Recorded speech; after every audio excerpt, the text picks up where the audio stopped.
au ministre-président. Tout de suite, l'info confidentielle Paris Match.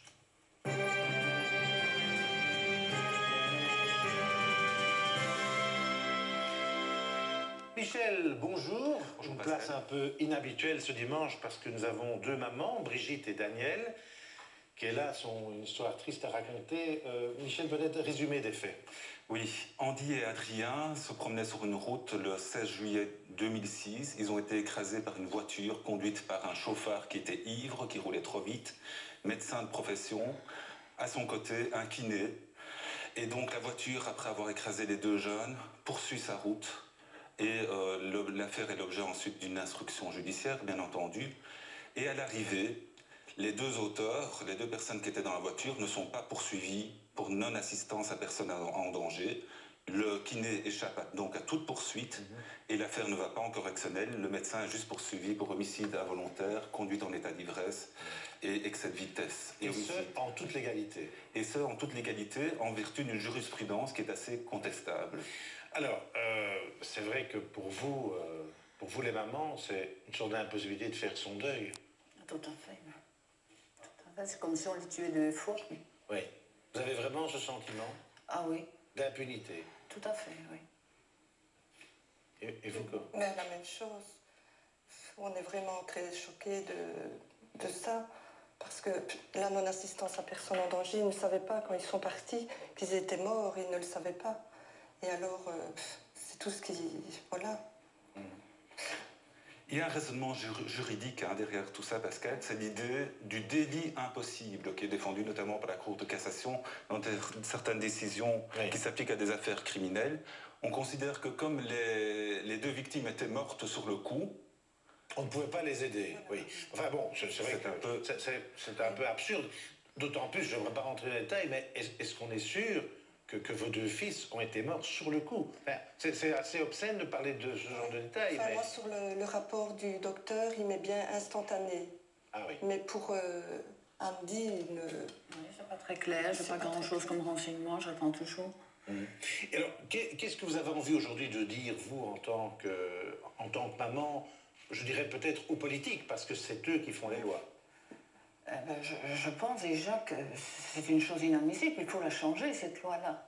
Que déjà, ici, ils vont passer en simple police, finalement. Donc, ils ne sont même pas obligés de se présenter.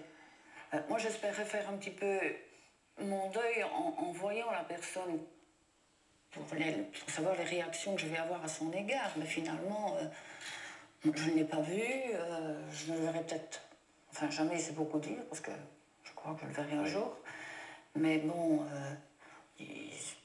c'est pas possible de laisser faire des choses comme ça, quoi. Pour du gibier, c'est plus grave, et des humains, c'est rien, quoi. Oui, en fait, en plus, ce qui veut dire que si vous avez un accident comme ça, il vaut mieux vraiment être sûr que votre victime est décédée, comme ça, ben, vous n'êtes pas poursuivi pour la non-assistance à personne en danger. C'est ce que j'ai dit tout à l'heure, il vaut mieux... Enfin, il vaut mieux. Tuer la victime pour ne pas être condamné, ce qui est vraiment l'absurdité la plus totale. Ils ne le savaient pas, de plus, puisqu'ils ne se sont pas arrêtés. Donc, ils ne savaient pas que la victime n'était peut-être pas décédée tout de suite. Donc, ils auraient peut-être pu apporter, ne serait-ce que tenir la main 30 secondes ou quelque chose. Ça aussi, c'est important. Ici, rien, quoi. Oui, c'est ça qui est en plus dur pour vous pour faire votre deuil, c'est qu'ils ont été vraiment abandonnés, laissés sur la route. D'autant plus qu'il y a des détails dans l'article où ils auraient quand même dû se rendre compte que c'était pas du gibier ou un poteau. Ou un poteau. Puisqu'il y avait du sang dans la voiture, oui. Oui. Alors, Michel Bouffiou, vous avez contacté des juristes et eux-mêmes sont... Oui, ils sont étonnés. Le professeur Bosley, qui est quand même sommité en droit pénal, estime qu'il faudrait faire évoluer la loi et le code pénal, de même que l'IBSR, donc l'Institut belge pour la sécurité routière, où on se dit choqué par ce type d'application de la jurisprudence et qui estime aussi qu'il faudrait changer la loi et que quand un conducteur ne s'arrête pas, quelles que soient les circonstances, que la victime soit morte sur le coup ou pas, il y ait une prévention à sa charge de non-assistance à personne en danger. Aujourd'hui, vous avez une explication pour laquelle les deux hommes ne se sont pas arrêtés ou pas? Ben, ils avaient bu déjà ça, donc sans doute qu'ils ne voulaient pas être pris sur le fait. Oui, et moi j'irai plus loin que ça. Il y avait probablement une troisième personne aussi. Elle a été vue par plusieurs témoins. Les voisins. Une personne dont apparemment il ne faut pas en parler. Voilà. Oui, pourquoi ne faudrait-il pas en parler?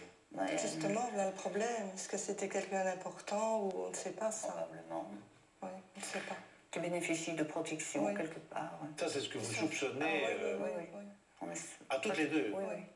Il y a plusieurs témoignages qui disent qu'il y avait une troisième personne derrière dans le véhicule et ça n'a pas été approfondi par l'instruction.